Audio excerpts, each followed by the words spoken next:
اعوذ باللہ من الشیطان الرجیم بسم اللہ الرحمن الرحیم الم تر کیف فعل ربک باصحاب الفیل الم یجعل کیدہم فی تضلیل وارسل علیہم طیرا ابابیل ترمیہم بحجارۃ من سجیل فجعلہم کعصف مأکول۔ اس صورت میں اللہ رب العالمین نے ان لوگوں کے واقعے کا ذکر فرمایا ہے جو لوگ خانہ کعبہ کو گرانے کے لیے آئے تھے۔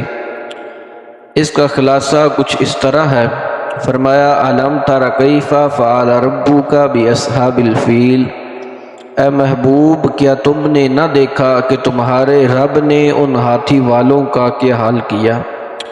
اس صورت میں جو واقعہ بیان کیا گیا ہے اس کا خلاصہ یہ ہے کہ یمن اور حبشہ کے بادشاہ ابرا نے جب حج کے موسم میں لوگوں کو بیت اللہ کا حج کرنے کی تیاری کرتے ہوئے دیکھا تو اس نے اس غرض سے صنعاء میں ایک کنیسہ عبادت خانہ بنایا کہ حج کرنے والے مکہ مکرمہ کی جانب جانے کی بجائے یہیں آئیں اور اسی کنیسہ کا طواف کریں۔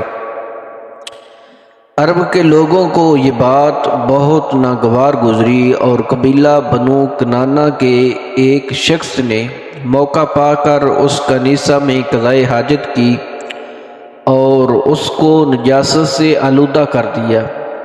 جب ابرا کو یہ بات معلوم ہوئی تو اسے بہت طیش آیا اور اس نے قسم کھائی کہ وہ کعبہ معظمہ کو گرائے گا۔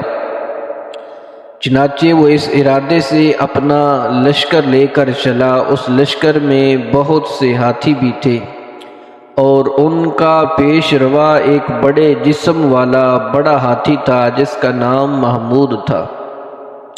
ابرا جب مکہ مکرمہ کے قریب پہنچا تو اس نے اہل مکہ کے جانور قید کر لیے۔ ان میں حضرت عبد المطلب کے 200 اونٹ بھی تھے۔ حضرت عبد المطلب ابرا کے پاس آئے تو اس نے ان کی تعظیم کی اور اپنے پاس بٹھا کر پوچھا، آپ کس مقصد سے یہاں آئے ہیں؟ آپ کا کیا مطالبہ ہے؟ آپ نے فرمایا، میرا مطالبہ یہ ہے میرے اونٹ مجھے واپس دیے جائیں۔ ابرا نے کہا کہ مجھے آپ کی بات سن کر بہت تعجب ہوا ہے۔ میں اس خانہ کعبہ کو ڈھانے کے لیے گرانے کے لیے یہاں آیا ہوں جو آپ کا اور آپ کے باپ دادا کا معظم و محترم مقام ہے۔ آپ اس کے لیے تو کچھ نہیں کہتے اور اپنے اونٹوں کی واپسی کا مطالبہ کر رہے ہیں۔ آپ نے فرمایا، میں اونٹوں ہی کا مالک ہوں، اس لیے انہی کے بارے میں کہتا ہوں اور کعبہ کا جو مالک ہے وہ خود اس کی حفاظت فرمائے گا۔ یہ سن کر ابرا نے آپ کے اونٹ واپس کر دیے۔ حضرت عبد المطلب نے واپس آ کر قریش کو صورتحال سے آگاہ کیا اور انہیں مشورہ دیا کہ وہ پہاڑوں کی گھاٹیوں اور چوٹیوں میں پناہ گزیر ہو جائیں۔ چنانچہ قریش نے ایسا ہی کیا۔ حضرت عبد المطلب نے کعبہ کے دروازے پر پہنچ کر بارگاہ الہی میں کعبہ کی حفاظت کی دعا کی اور دعا سے فارغ ہو کر آپ بھی اپنی قوم کی طرف چلے گئے۔ ابرا نے صبح تڑک اپنے لشکر کو تیاری کا حکم دیا تو اس وقت محمود نامی ہاتھی کی حالت یہ تھی کہ جب اسے کسی اور طرف چلاتے تو چلتا تھا، لیکن جب کعبہ کی طرف اس کا رخ کرتے تو وہ بیٹھ جاتا تھا۔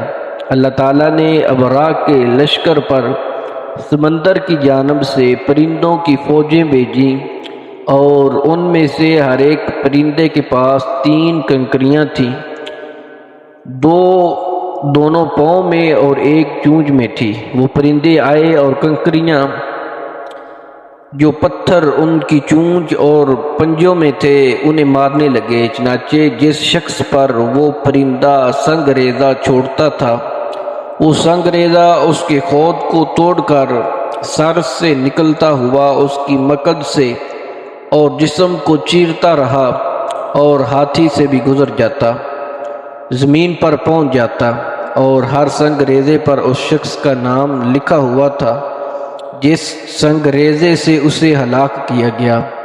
اسی طرح ان پرندوں نے ابرا کے لشکر کو جانوروں کے کھائے ہوئے بوسے کی طرح کر دیا۔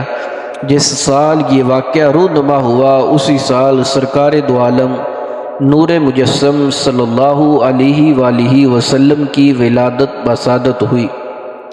یہ واقعہ کوئی کسی ضعیف حدیث سے ثابت نہیں، نہ ہی یہ واقعہ کوئی من گھڑت ہے، اس کا ذکر اللہ رب العالمین نے قرآن پاک میں بیان فرمایا۔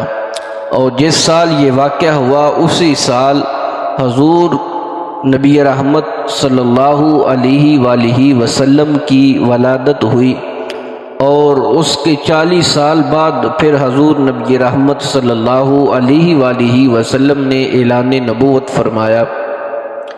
تو جب حضور نے اعلان نبوت فرمایا، حضور نبی رحمت صلی اللہ علیہ وآلہ وسلم پر یہ صورت نازل ہوئی۔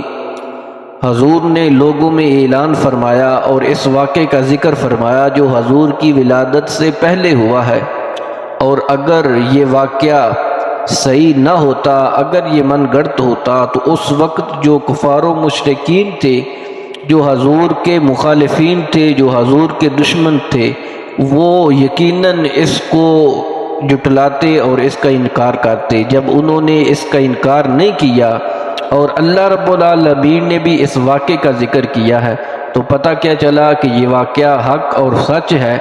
اور ایسے واقعات جو قرآن پاک میں اللہ رب العالمین نے جن کا ذکر فرمایا ہے، ان سے ہمیں عبرت حاصل کرنی چاہیے۔